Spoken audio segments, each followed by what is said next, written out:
எங்களுடைய சமுதாயத்தினுடைய மக்களின் மனநிலையை புரிந்து கொண்டு எந்த அரசியல் கட்சிகள் எங்கள் சமுதாயத்தை மதிக்கின்றதோ அந்த கட்சிக்கு ஓட்டளிப்போம்.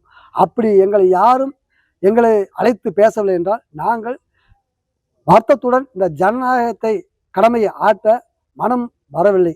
வருந்தி நாங்கள் தேர்தல் புறக்கணிப்பு இந்த 2026 எடுத்துள்ளோம். இது மன நிறைவான விஷயம் அல்ல, மன வேதனையுடன் இந்த புறக்கணிப்பை நாங்கள் முன்னெடுத்துள்ளோம். இந்த திருப்பூர் மாவட்ட எங்கள் சமுதாயம் சார்ந்த அனைவரும் இது தமிழ்நாடு முழுவதும் இன்னைக்கு ரீச் ஆகுவதற்கு வாய்ப்பு உள்ளது. ஆகவே இத்தருணத்திலிருந்து கட்சிக்கார அனைவரும் அனைத்து மாவட்டங்களில் எங்கள் சமுதாயம் இருக்கின்றது. அனைத்து மாவட்ட சமுதாயத்தில் அந்தந்த ஊரில் உள்ள தலைவர்களை அழைத்து பேசி இது சுமூக தீர்வு ஏற்படவில்லை என்றால் இது மிகப்பெரிய ஒரு ஜனநாயக படுகொலையாக மாறும்.